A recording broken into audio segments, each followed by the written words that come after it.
Hello everyone, Zane here and welcome to another Final Fantasy XIV video. Today we're going to go over my top 5 ways to make gil in Final Fantasy XIV. So most of these methods do have the single player in mind, but there's going to come a time where you're going to need to group up with other people to make one of the methods work for you. Alright, so number 5 is going to be right behind me, and that is leave quests. Please note that this is for gatherers and crafters only because battle jobs only go up to Heaven's Ward. So even if you do have a crafter or gatherer job leveled up, you can do battle jobs in Heaven's Ward to make some gil. This way you guys don't go to waste, because you only get 100 allowances a day, in total, but 6 per day. So the ones that I recommend are Goldsmith, Culinarian, Alchemist, and there is one for Leatherworker that you can do pretty easily. So start athletes will be for Goldsmith. Leatherworker is going to be the Wristbands of Gathering, and the level 90-ish one. Alchemist is going to be Practical Command with the Craftsman's Draft, or the other one, which is going to be the Confident Craftsman's Draft, which is Liquid Competence. Culinarian, you have Mountain Steeped, which is pretty much going to be the easiest one. Alright, so we are going to grab Goldsmith because I already prepared some turn-ins for this. Always make sure you turn in high quality. You stand in this corner here. This is where you guys can rotate between the two without really having to move. So you will get your crystals back most likely, and or a crafting materia. Passing in high quality will give you double the gil. So thanks to the cookie biscuit fiasco of Shadowbringers, they took away the triple turn-ins.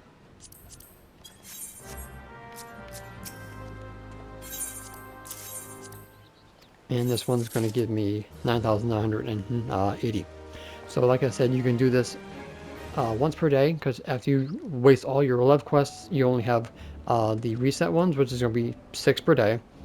So if you are stocked up on leave quests, make sure you use them before they hit 100. Otherwise, you're wasting gil and you're going to be wasting leave quests as well.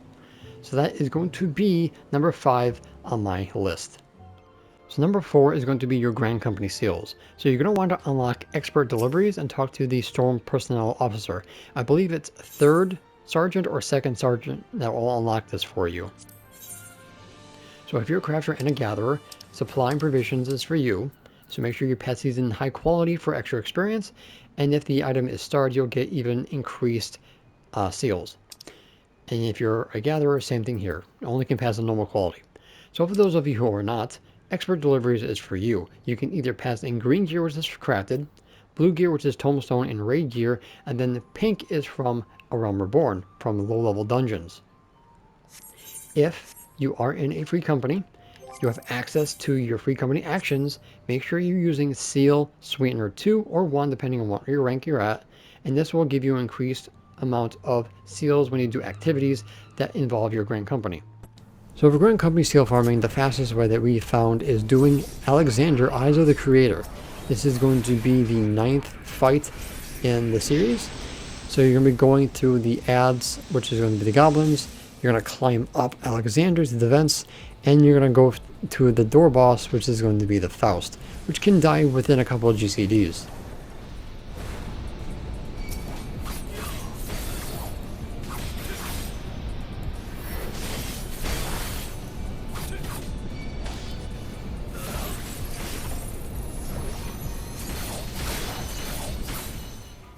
So this boss basically just stands there while you hit him like a striking dummy. Utilize True North with your melees so you guys can get the most damage done as possible, and just try to do your rotation, whatever you can, to knock him out pretty quickly. It took me about 1:40, the fastest was 1:35 to take him out, but after you have completed this, grab your loot, which is going to be tokens, which you're going to be passing in later for actual gear. This is the fastest way that we have found to do it solo, so utilize it well.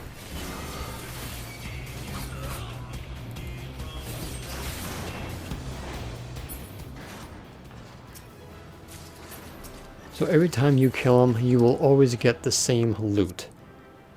Bolt, spring, shaft lens, bolt, pedal, crank lens. So upon completing that 4 times, you will go to Ishgard right outside the main Aetheryte to talk to Rowena's NPC here, and then pass in your loot for free gear.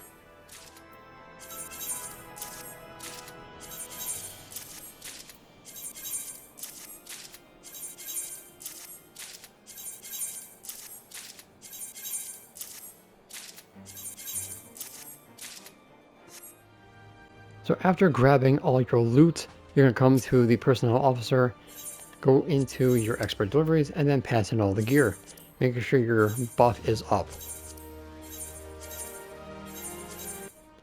So we're getting 1375 seals for each turn-in. That's with the buff. Otherwise it's 1250. Now remember, you have an allowance of 100 instances per day.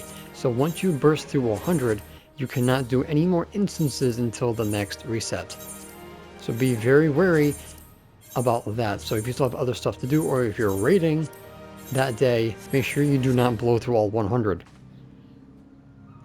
Alright, you can go through them really quickly. So make sure you take note of that. It's an anti-bot measure.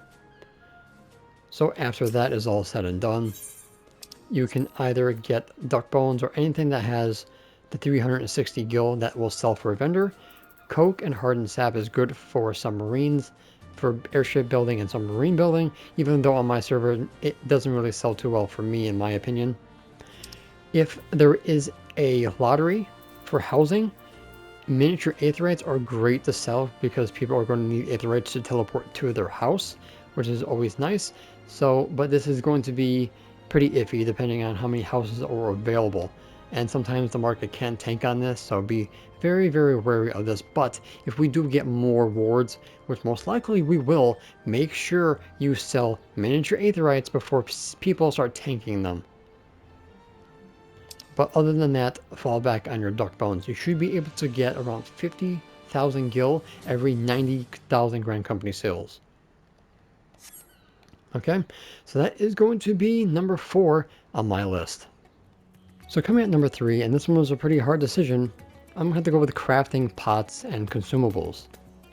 So Culinarian and Alchemist are going to be your go-tos. Culinarian, you're going to be using, I would say, the Balanced Discord for the recommendations for this, because I don't really know what the stat weights are for each job, what's best for them, so I would go with them to decide which ones. So melon pie, carrot pudding, and garlic pizza seem to be the ones that I see a lot of people making, but take my advice with a grain of salt. For Alchemist, it's going to be an obvious choice. You're going to focus on the DPS. Intelligence, dexterity, and strength. Mind and vitality are, I would say, the least ones used, so focus on these ones here. I think tanks end up using strength for the tinctures, so I would go with those 3. If for whatever reason the tomestone materials sell higher than the tinctures itself, I would just stick with the food then, because that's what I did. I found that selling the mistletoe instead of doing the tinctures were more profitable that way and less time consuming. Okay, so that is going to be number 3. And if you guys need rotations and stuff like that, I do have videos for that stuff as well. And I will be doing 6.4 tinctures and food when that comes out. So number 2 is going to be materia. Now, in the even number patches, battle materia, grade 9 and 10, are going to be the best sellers. Odd number patches is going to be for crafters and gatherers. So when you are doing battle materia, you're going to be doing the hunt, which I'll show you guys in a bit. But you'll be getting these dendro clusters and then the antho clusters when you do the hunt train. These will give you 10, and these will give you grade 9. Wondrous Tales, you can get materia through the certificates that Chloe gives you when you do your Wondrous Tales. They will give you, again, the same clusters. The clusters can also come from doing your Loving Roulette as an adventure in need, and the Alliance raid in Adventure in Need. Alright? So when the hunt is done, or the hunt trains are done, you can rely on the Alliance and the Leveling Roulette to get some of your crystals as well. So the hunt train for my server, Gilgamesh, usually runs in the morning mid-afternoon, and then sometime in the evening. We go from one zone to the next, killing all of the A ranks that have been scouted out ahead of time. We usually start in Davnir, then we usually end in Elpis or Ultima Thule. So upon killing the A ranks, you have a chance of dropping both one or none of the crystals. So make sure that you check your inventory every single time you kill a mob to see if you got both or not. If yourself want to join a hunt train, you always can ask and shout when you're doing the train to ask for an invite to the link shell, or you can also use the Discord for the hunt as well, if there is one for your server. So after you do your hunt train, and also make sure you do your weekly and your daily hunts, you can use your nuts to also buy materia as well. But make sure that you have gotten everything else here that you can get for one time only, and make sure that your tomestone gear is already upgraded so you don't have to worry about getting any of this crap here. So you guys can focus on using your nuts on grade 9 and 10 materia. Okay, so it's very important that you do both Shadowbringers and Endwalker hunt trains as soon as they are announced.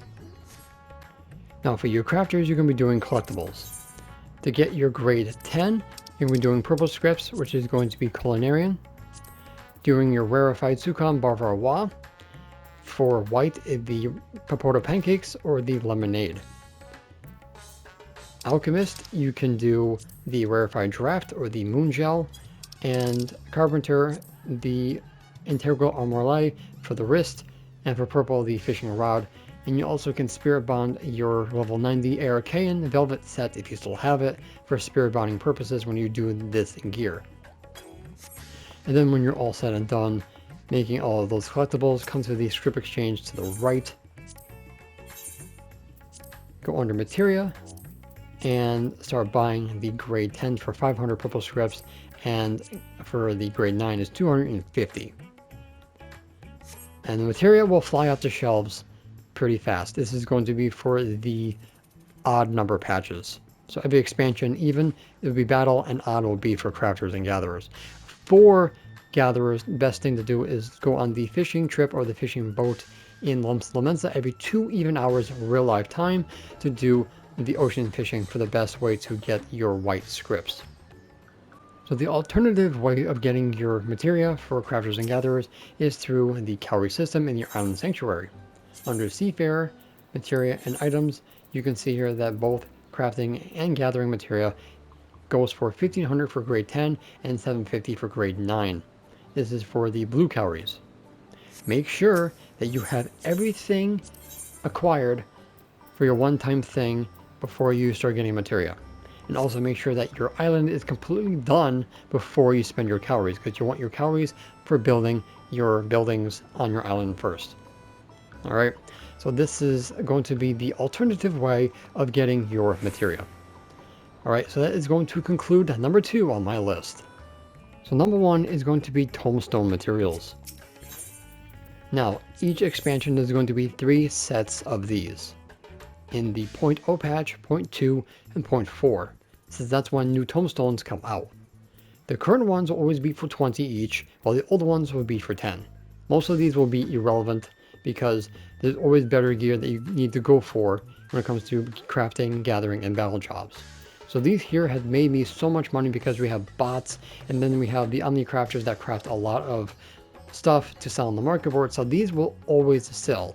Even though there's a lot of competition for it, a lot of the times they will sell before people start undercutting everything. Now remember, these tomestones will get discontinued after a while to make new for the new ones. So what you do is you go to Mordona and exchange the ones that get discontinued for the ones that were capped the patch before. So example, astronomy is going away in 6.4, alpharism is getting removed completely, and causality will be reduced down to astronomy level, while we get comedy for our capped tomestones for the week. So we'll be using the causality to get the materials from your tomestone vendor going into 6.4. But the astronomy tomestone materials will still be relevant going through 6.4 to 6.5 because they are used for the indicator crafting and gather set, which is going to be relevant until the 7.0 level 100 year. So how do you get your tomestones besides doing the hunt, which I highly recommend doing every single time you can? Well, we have the expert and level 9 dungeon roulette. Also remember that the bosses drop those as well. 50, 60, 70, 80 roulette, living roulette, trials, main scenario, alliance, normal raid, mentor if you have it, and of course front lines. If you are a crystal conflict fiend, make sure you do that to get a crap ton of tomestones as well. The other way, the variant dungeon, which will give you 40 and 25 of both respectively, and also killing the bosses will also yield you tomestones. And of course the last thing I recommend, I think all of the deep dungeons will give you all of the tomestones, so pick which one you want to do and go with that. Orthos will drop 60 every single time you do floors 21 to 30. And the other way that you can get your tomestones, which is going to be once per week, and it can be a little bit RNG, but is Wondrous Tales. And if you get 2 lines, you get a whopping 500 astronomy tomestones, or whatever the tomestones at the time will be. You can manipulate this and hopefully to get it through second chance, but you're going to have to get a bunch of new player bonuses to get that. So if you can't get it, it's alright. It's not going to kill you. But this is the other way that you guys can get your tomestones as well. If there's anything that I missed out, please let me know. Alright guys, so that's my top 5 ways of making gil in Final Fantasy XIV. Obviously there's going to be others, but I really had to narrow it down to 5. Maybe I'll make another video in the future covering the ones that I didn't cover in this video. Remember, these methods can be used regardless of what expansion that we're in. So in the future, in the present, or in the past, these methods can be used regardless. Alright guys, that's pretty much going to be it for this video. Thank you so much for watching. Don't leave a like, comment, and subscribe to my channel if you're new for more Final Fantasy XIV content, and join the first brood. If you guys want to join my Discord server, the About section down below will have the link. We're more than happy to have you guys there. And if you guys want to support what I do here on YouTube, I do have YouTube memberships available. So until next time, may forever walk in the glorious light of War Bahamut. And always remember to keep forging ahead. Good luck!